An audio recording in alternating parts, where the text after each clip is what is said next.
Good afternoon, everyone. I would like to start with thanking Dr. Garg for inviting me to this Congress. I have found this as a great platform to learn and to share. My topic of presentation today is energy storage solutions. I come from the house of Siemens, which is a leading technology supplier, global technology supplier, with a very strong presence in India. And Siemens has taken a lead in India to offer energy storage solutions. Uh, Personally, from the background, professional background, I have all along worked in the field of medium voltage and low voltage switchgear. And since the month of April, I have leapt into the realm of energy storage. I am carrying this topic forward with a lot of passion, and I have been reading a lot, learning a lot in this time, and I am happy to share some viewpoint coming from my side. So I have titled my presentation as The New in Renew. We all are aware that our grid is evolving from the traditional grid where we have a centralized generation and a centralized consumption of electrical energy. We are moving to a grid which is decentralized. There are many factors which are causing this change. The first is the market is getting deregulated very fast, and we are also looking at a rise of intermittent renewable generation. Yesterday, I think we talked a lot about how in our country also the prosumers are coming into picture. It's a contraction of a term of consumer and producer, or a consumer becoming a producer. And a rooftop solar application is the best example for a prosumer. Now, we talked about all these factors yesterday, but I think one factor which we didn't talk about till now is that as we have seen the falling cost of solar PV cells rapidly, same is happening in the realm of energy storage, which is yet to be seen and felt in India, but in coming times we will observe that. Now, what happens when the grid changes or grid evolves? Basically, the grid complexity is increasing. As you can see on the left-hand side compared to right, the right one looks severely complex. And definitely we require new stabilizing solutions to find the answers to this complexity. I would also like to spend a couple of minutes on the renewable energy integration scenario in India. I need not repeat the figures which have been talked about for the last 2 days, but definitely, if we have to have an ambition of solar PV target going from 20 gigawatt to 100 gigawatt, it is basically an addition of 12 gigawatt in solar PV per annum. And also for wind energy, it would be 10 gigawatt per annum. These are all being backed by some leading initiatives by the government, starting with the launch of National Energy Storage Mission by MNRE, which is likely to happen soon. And we are told that it will coincide with the national missions on storage, on solar, wind, and biomass. There is a plan to build 100 smart cities. The morning session gave the details of what is likely to happen. And we are also talking about accelerated adoption of energy storage and microgrid technologies. When we attract these investments, we are looking at India to become a global hub for the Make in India initiative. Now, these are the potentials, and I really like the statement of Dr. Pradhan yesterday when he said that if we are aiming for the sun, we will at least hit a star. Now, any potential always brings along some challenges. Let's look at what are these challenges which will emerge when we implement what we need to implement. On the left-hand side, you can see a graph of the wind variability and what effect it has got on the frequency. Of course, wind is not the only factor on frequency, but the graph clearly shows that as wind falls rapidly, what kind of havoc it can create on the frequency. Of course, this curve is from the internet, and it is showing 60 hertz as the basic frequency, but we can always apply this to India. Now what I have tried to do here is I have tried to segment the challenges, what could be for the grid operators, starting with how to control the impact of big swings in supply capacity as well as surplus capacity vis-a-vis the instantaneous demand. How to enforce the ramp rates, because we will have grid codes coming in the country which will be stricter than they have been earlier, and which determine the permitted increase or decrease of power per second or per minute of injected power. How to improve forecasting and scheduling. I think that is the demand we have on our country, that we need to look at the system of forecasting and scheduling and set it right. What would happen to the renewable energy developers? The revenue potential will be restricted as a result of grid conditions, whether due to times of low demand. We already have a state where we have a situation like this, limited options for trading, etc. For microgrids, the impact of imbalance due to variability and intermittency of RE. And for regulators, the key challenge would be from where and how to recover the cost of additional balancing requirement. That is going to be the challenge for the regulators. Now, there have been a lot of thoughts that the plausible solution could come out of gas-based power plants.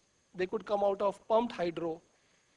We are also kind of in the mind discussing that whether our country's situation permits these to come. Can we look at a new solution which can offer really advantages? And then we talk about implementation of energy storage solutions, because they are fast to deploy, they are quick to respond, they can be distributed to solve particular challenges, because we can keep them in different parts of the country and we can regulate both up and down. What I mean by that, I will share in the subsequent slides. Now we have a bouquet of energy storage technologies available all around the world. They are varying from the amount of power they can generate and what is their time of use. They can be chemical storage, they can be electromechanical, they can be mechanical, or they can be also electrical, purely electrical. What we have found a sweet spot is in a modular battery energy storage solution, which offers the power in the range of few kilowatts to few megawatt, and in the time of use from seconds to hours. That is the application I will focus on today. Now, why batteries?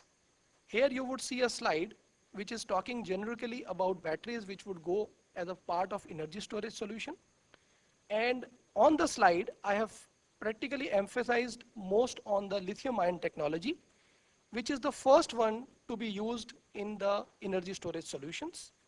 Few highlights: constant availability to charge and discharge, very high round-trip efficiency, and also operating temperature which is comfortable from 0 to 40 degrees centigrade. The key part is power in and out in milliseconds.